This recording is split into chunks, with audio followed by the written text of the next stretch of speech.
Tapi begitu udah dapat sertifikat halal. Dan benar seperti kata Pak Didi tadi, apalagi dengar-dengar kabar katanya 2026 yang tidak punya. By the way, ngomong-ngomong sertifikat halal susah gak sih? Banyak gak masalah orang yang mengajukan sertifikat halal tapi ada kendala seperti salah satunya Bulia ini.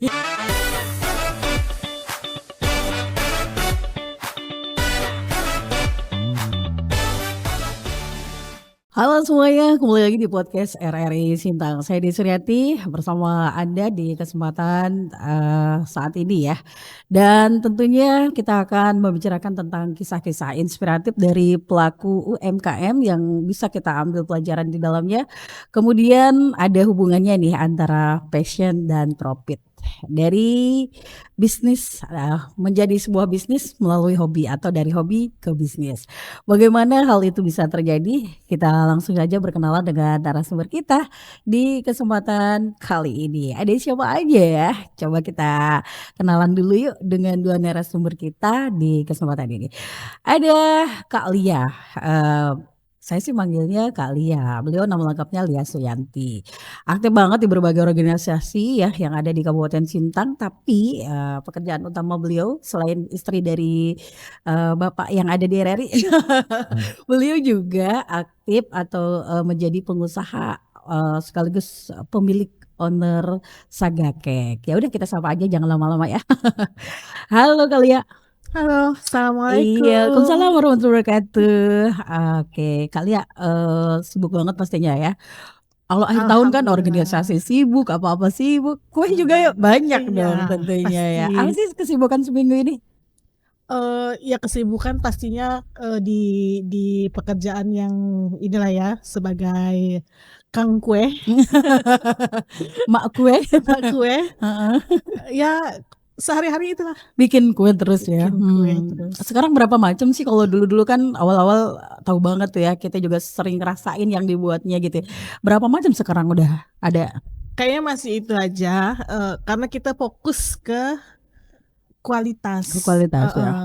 Kalau yang misalnya yang tidak biasa kita bikin atau tidak pernah kita bikin, kita tidak merekomendasikan ya. Populer apaan sih? Bolen dong. Oh yes. Bolen, pai susu. Pak Bolen sama pai susu itu populer banget ya. Itu best seller ya. Wow. Dari tahun berapa mulainya? Tapi ntar aja dijawabnya ya. Saya mau kenalan sama narasumber dulu nih yang kedua ya. Oke, kita nggak sabar juga nih. Ada Pak Didi Abidi SE. Beliau ini adalah fasilitator pengembangan dan pemasaran RB PLN Sintang. Hai Pak Didi. Halo Bu. Iya, Pak Didi udah dari tadi senyum-senyum aja nih, kayaknya langsung kita tanya aja deh. Pak Didi sibuknya apa sih kalau pekan-pekan ini? Bisa Bu, seperti biasa kita mendampingi untuk para UMKM untuk melakukan penerbitan sertifikat halal Bu. Oh udah penerbitan sertifikat. Iya. Pekan ini ada? Iya ada. Berapa usaha tuh Pak yang diterbitkan? Ada sekitar 300 Bu. 300? Iya. Banyak banget berarti ya? Untuk pekan ini? Iya. Wow, it's amazing.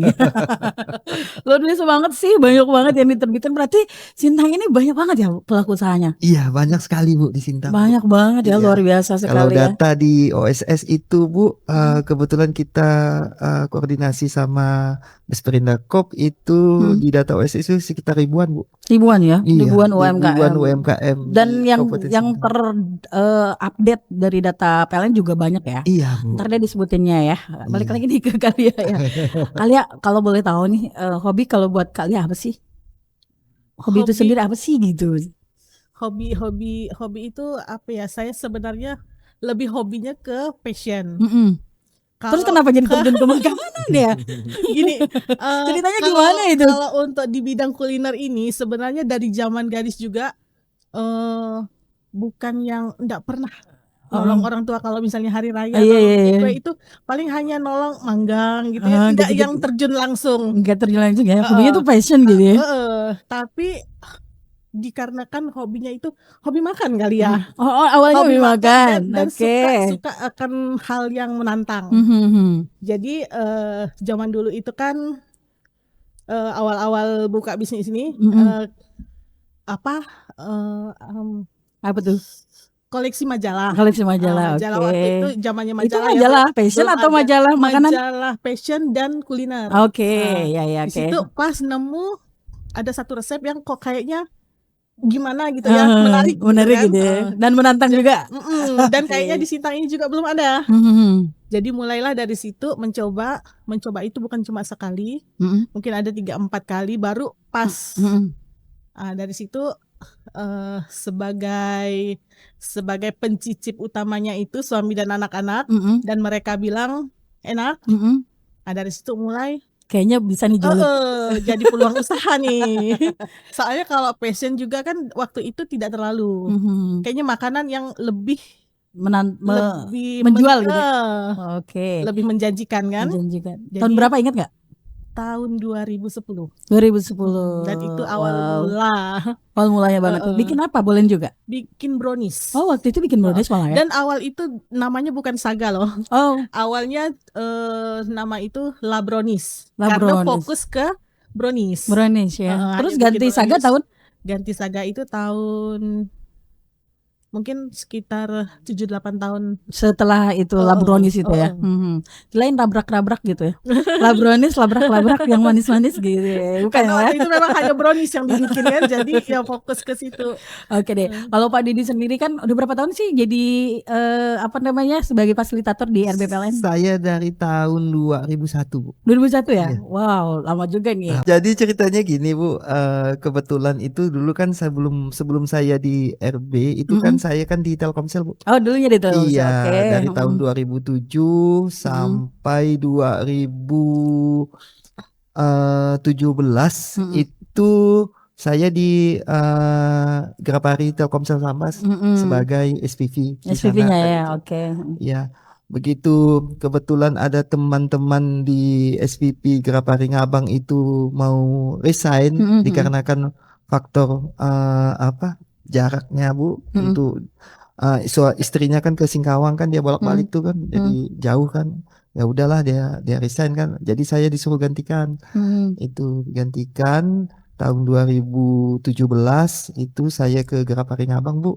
Sampai 2020. Oh, 2020. Begitu ada Covid, ya udah gitu kan ya. Kebetulan masyarakat di sana itu agak ketakutan ya, Bu ya, untuk ke Grapari ganti kartu kan, ya jadi ditutup. Jadi kebetulan saya dipindahkan ke Sintang. Pindahkan ke Sintang. Iya, pas kebetulan di Sintang itu masih penuh ya, Bu ya. SPV-nya ya udah kamu ke ini aja katanya, ke rumah BUMN aja. Gitu ya? Siap kata saya gitu.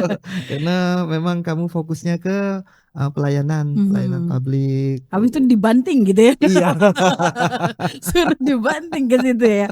Tapi kayaknya Pak Didi seperti yang kita tahu ya Bu Kalia ya, kayaknya fun-fun aja ya di RBPLN ya. Luar biasa sekali. Nah, menemukan UMKM yang punya peluang dari hobinya itu kemudian jadi bisnis. Pernah nggak punya satu UMKM mungkin cerita pelaku UMKM yang membuat Pak Didi keren nih gitu? Ada nggak sih kayak gitu?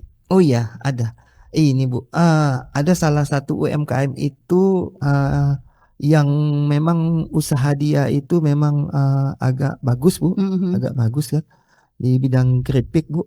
Jadi itu dia awalnya itu memang ngedrop gitu ya, Bu ya, memang ngedrop dan memang kepengen mau buat sertifikat halal, Bu.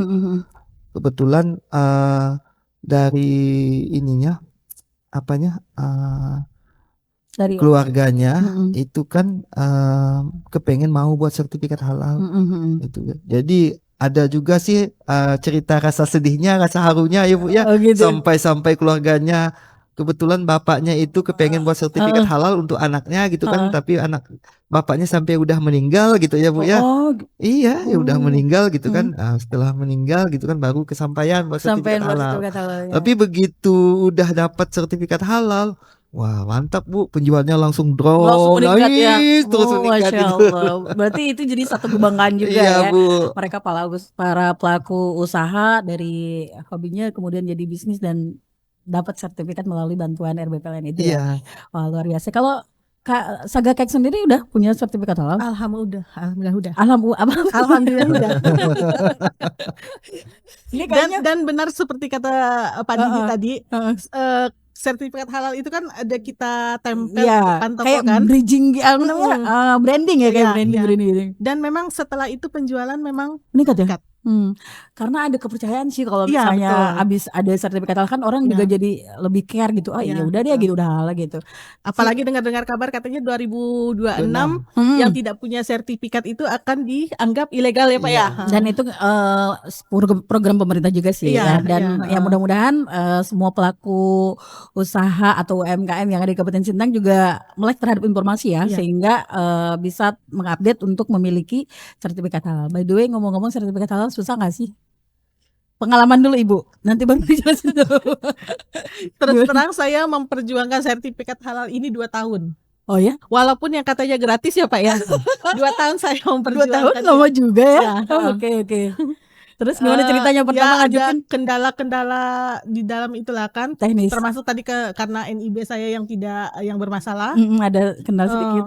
Dan ketemu sama Pak Didi inilah, alhamdulillah dibantu ya. Oke. Pak Didi menghadapi banyak nggak masalah orang yang mengajukan sertifikat halal tapi ada kendala seperti salah satunya Bulia ini? Banyak Bu, banyak sekali Bu. Banyak sekali. Gimana Pak Didi untuk mengkalkulasikannya sehingga bisa dapat sertifikat halal itu? Itu memang sih, memang persyaratan yang paling kita alamin itu tuh NIB-nya. Itu kadang-kadang NIB-nya itu pada saat mendaftarkan itu Bu, KBLI-nya Bu. Apa jenis produknya, jenis produknya itu yang sering kita alamin gitu. Jadi kita harus mengubah KBLI-nya untuk sesuai dengan regulasi yang ditetapkan oleh ini Bu, oleh BPPJH itu. Jadi kayak Kak Lia nih kan, contohnya nih, dia ini kan sebenarnya kan industri roti sama kue ya Bu ya. Tapi di KBLI-nya pelaku usaha dia tuh pedagang eceran, jadi harus industri. Berarti kan semuanya harus selaras ya? Iya. Antara satu dengan yang lainnya. Kalau nggak selaras berarti nggak dapat. Nggak bisa Bu. Itu langsung link ke pusat nggak sih? Iya, langsung link ke pusat. Dan yang sudah terdaftar dapat sertifikat halal itu bisa dicek gitu? Bisa dicek. Baik, melalui apa? Di BPPJH Bu. Di BPPJH. Itu aplikasi atau website? Website Bu. Oh website ya. Jadi emang bisa. Dan itu sekelumit tentang sertifikat halal yang memang berpengaruh banget terhadap produk ya. Jadi awalnya mungkin penjualannya biasa, lalu semakin meningkat lah dengan adanya sertifikat halal tersebut. Ya kalau berbicara tentang sertifikat halal banyak lika-likunya ya yang tadi diceritakan. Tapi emang itu menjadi branding tersendiri ya untuk produk UMKM-nya seperti kalian, dan udah go banget. Boleh kita tahu nggak sih bocoran dong dikit, modal pertama berapa?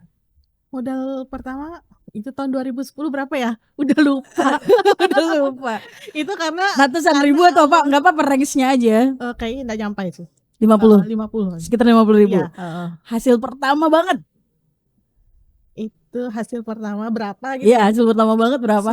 Aduh, udah lupa ya. Itu ratusan ribu kayaknya ya. Kan berbanding ya. Karena awal-awal itu kan kita bukan yang zaman itu kan hanya WA ya. WA sama Facebook. Jadi kita hanya jualan via WA. Dan itu bukan kalau sekarang kan jualan lewat story. Kalau itu bukan WA, bukan SMS gitu ya. Semuanya SMS. Jadi menawarkan ke keluarga, ke gitu. teman. Berarti yang pasar pertama itu adalah keluarga dan orang itu. Ya, antusias pertama mereka beli dong berapa tuh? Chat yang pertama 1 cetak aja. Karena saya jualnya per cetak waktu itu kan. Karena kalau per potong kan berapa sih dapatnya? Iya, jadi nggak bisa ngekalkulasikan ya. Oke, terus seiring dengan perkembangan zaman ya, Saga Cake sendiri kan berubah jadi brand besar ya di Kota Sintang, juga banyak yang kenal gitu, alhamdulillah. Gitu. Pemanfaatan digitalisasi seperti apa? Sangat ini ya, kalau kami lihat ya online. Jadi penjualan itu lebih besar memang via media sosial daripada offline. Online daripada offline. Itu sangat-sangat. Melalui apa kalau Saga Cake sendiri udah punya media sosial sendiri atau gimana? WA tersendiri ada. Dari IG ada, dari boleh disebutin Facebook mungkin ada. Instagramnya? Kalau untuk IG Saga Cake and Cookies. Saga Facebook ada juga. Kalau Facebook itu sama Saga Cake and Cookies juga. Sekarang kan TikTok ada. TikTok kayaknya Belum. ada cuma kayaknya adminnya belum ini. Oke, tapi ada admin sendiri nggak sih? Ada. Oh, ada admin yang sendiri. mengelola Iya, sendiri ada. ya. Oh. Terus kalau Pak Didi nih, perkembangan digitalisasi dalam membantu UMKM gitu ya sebagai fasilitator, Anda menggunakan seperti apa?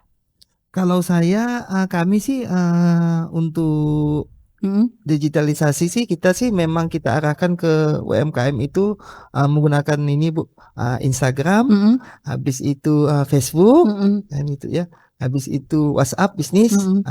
Ketiga itu tuh memang